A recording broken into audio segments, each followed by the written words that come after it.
শ্রুতি,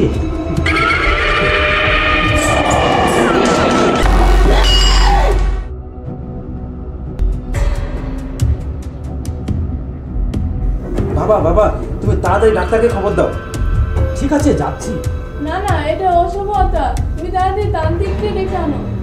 কর্তাবাবু, আমাদের পুরনো বাড়ির ছাদে দেখলাম পিয়া বৌদি খোলা চলে ঘুরে বেড়াচ্ছে। কি সব পাগল মতো বকছো কাকা তুমি? প্রিয়া আবার কে? ওইসব তাকে বুঝতে হবে না বাবু। কিন্তু প্রিয়াকে তো আমি ঘরে দেখলাম। না বাবু, পিয়া বৌদি ছাদে আছে। চলো চলো ঘরে দেখি।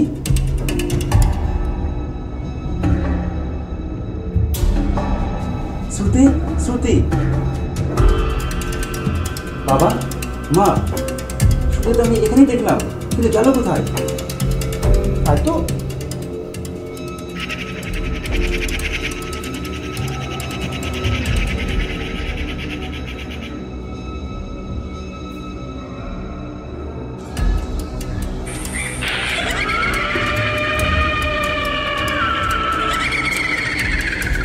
তান্ত্রিক বাবা, আমাদের খুব ভয় করছে। আমি থাকতে তোদের কোনো ভয় নেই। আয় আমার সঙ্গে আয়।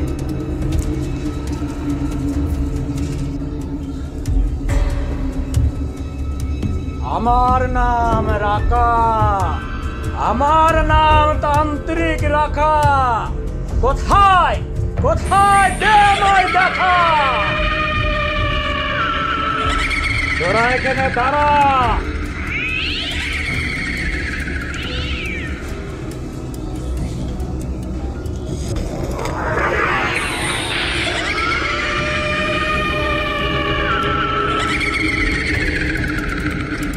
ওম ক্রিং ক্রিং ক্রিং ফট স্বাহা।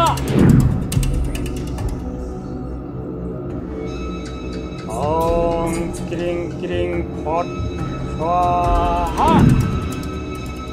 ওম ক্রিং ক্রিং ক্রিং ক্রিং ফট স্বাহা।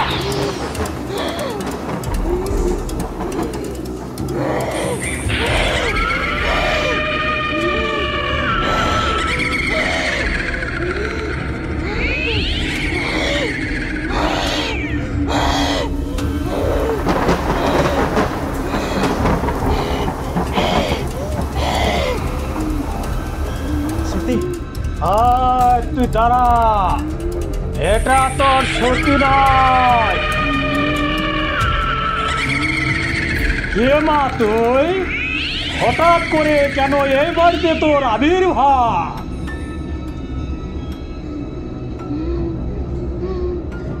এই রাকা, আমার বাড়িতে আমি থাকবো না তো তুই থাকবি?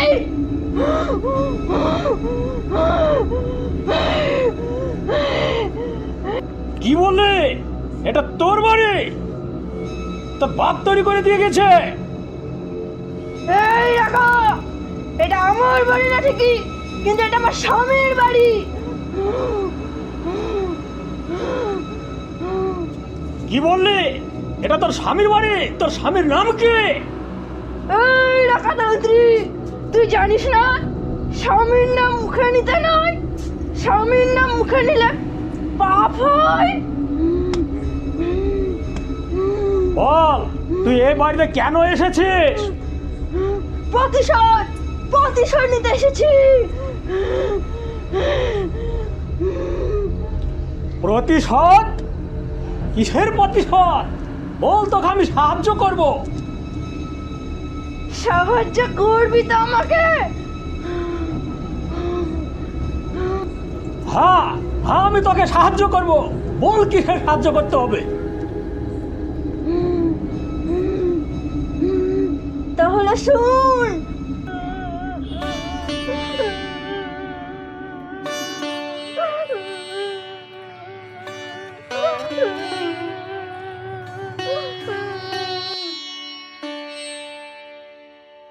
কি ব্যাপার, এখানে তো হইচই হচ্ছে কেন? বাবু, এর মা বাবা দুজনেই মারা গেছে। মারা গেছে? কিন্তু কেন? এবারে বন্যায় সব ফসল ডুবে গিয়েছে। সেটা তো আমরা সবাই জানি। বাবু, আপনারা জানার সত্ত্বেও আপনার বাবার লোকেরা এসে পিয়ার বাবা মাকে অপমান করেছে। আমি বলিনি আপনাদের যে কোনো সমস্যা হলে আমাকে জানাবেন? আপনাদের বাড়ি গিয়েছিল আপনার খোঁজে, কিন্তু আপনার বাবা তাড়িয়ে দিয়েছে। কি তাড়িয়ে দিয়েছে? আপনারা সবাই মন দিয়ে শুনুন, এই বছরের জন্য কাউকে ফসলের টাকা দিতে হবে না। কিন্তু বাবু, পিয়ার কি হবে? ওসব নিয়ে তোমাকে কোনো চিন্তা করতে হবে না। প্রিয়াকে আমি বিয়ে করব। ঠিক আছে বাবু। চলো প্রিয়া। কিন্তু বাবু, আরে তুমি কোনো চিন্তা করো না, আমি তো আছি, চলো।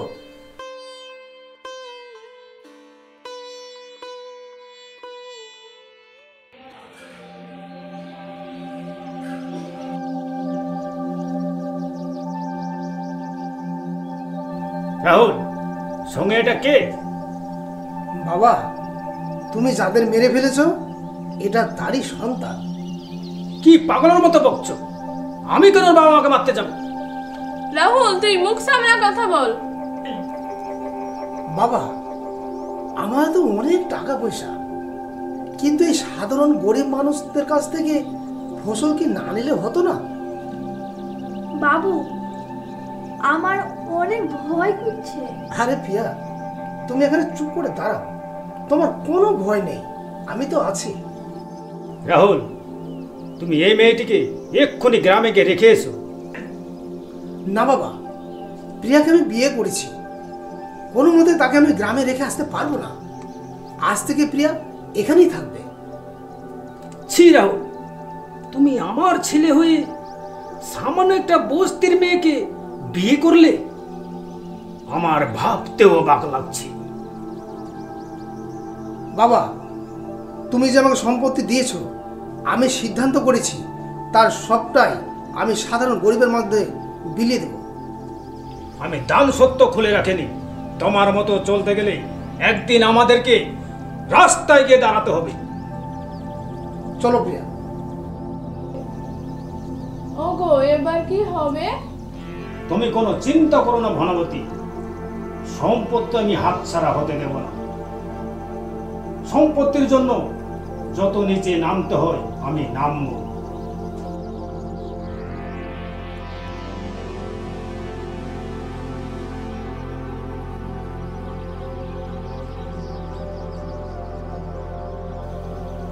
আপনি একজন বড় মনের মানুষ। কেন প্রিয়া? আপনি আমায় রাস্তা থেকে তুলে এনে রাজপ্রাসাদে বসিয়েছেন। প্রিয়া, এটা আমার কর্তব্য। তারপরেও আপনার বাবা যেখানে গরিবদের অত্যাচার করছে, সেখানে আপনি গরিবদের জমি বিলিয়ে দিচ্ছেন। তুমি দেখবে প্রিয়া, বাবা একদিন ঠিকই তার নিজের ভুল বুঝতে পারবে। বাবু, বাবু, আপনার বাবা আপনাকে ডাকছেন। কি ব্যাপার? বাবা হঠাৎ আমাকে ডেকে পাঠিয়েছে। আচ্ছা ঠিক আছে, তুমি চলো, আমি আসছি। দেখেছো প্রিয়া, বাবা নিশ্চয় তার নিজের ভুল বুঝতে পেরেছে।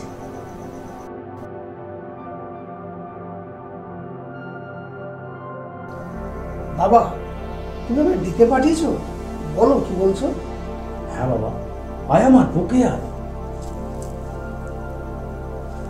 আমার সমস্ত ভুল বুঝতে পেরেছি। আমি জানতাম বাবা, আমি ঠিকই জানতাম তোমার ভুল একদিন তুমি বুঝতে পারবে। আমি যে কাজটা করতে পারিনি সেই কাজটা তুই করে দেখেছিস। তোর মহৎ কাজে আমিও সামিল হলাম। বাবা, তোমার এই পরিবর্তন দেখে আমি খুব খুশি হলাম বাবা, আমি খুব খুশি হলাম। বৌমা, তোমরা দুজন এত বড় মহান কাজে যাচ্ছ, একটু মিষ্টি মুখ করে যাও।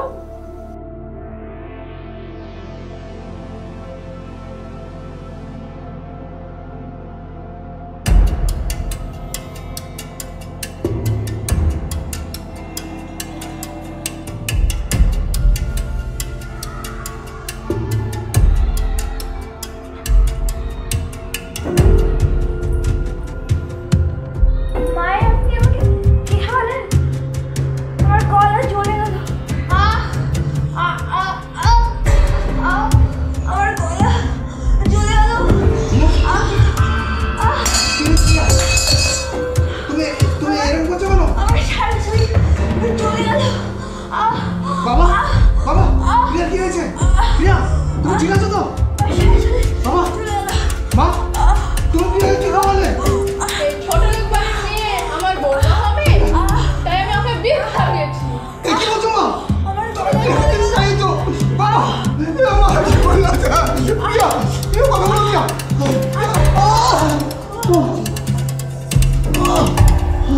প্রিয়া প্রিয়া বাবা বাবা তুমি এত বড় কাজ করতে পারলে বাবা।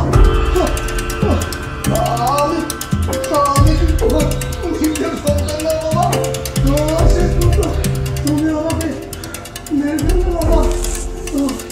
তুমি ঠিকই বলেছ রাহুল, তুমি আমার নিজের সন্তান না। তোমাকে আমি একটি অনাথ আশ্রম থেকে নিয়ে এসেছিলাম। রাত এই আবর্জনাগুলোকে ওই জঙ্গলায় ফেলে দেয়। ঠিক আছে বাবু, এদেরকে আমি জঙ্গলে ফেলে আসছি। কুকুর শিয়ালের মতো খেয়ে নেয়।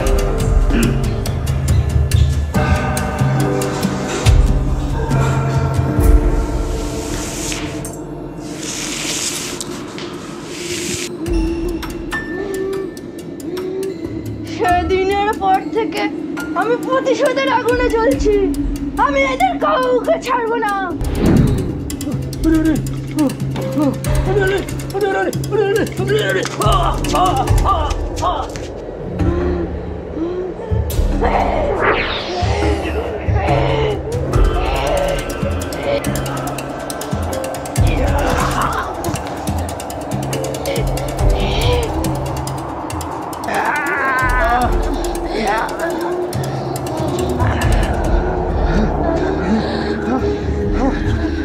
প্রিয়া প্রিয়া না প্রিয়া না আমার বাবা বাবা না প্রিয়া তুমি ছেড়ে দাও প্রিয়া, তুমি ছেড়ে দাও ছেড়ে দাও প্রিয়া। এখানে জমিদার, তোরা যাকে জমির জন্য জঙ্গলে মেরে ফেলে দিয়েছিলি, আমাকে বিষ খাইয়েছিলি, সেই তোদের প্রাণ বাঁচেছে। তোদের মতো নিকৃষ্ট প্রাণী বেঁচে থাকার কোনো অধিকার নয়, কিন্তু একজনের জন্য তোদেরকে ছেড়ে দিলাম।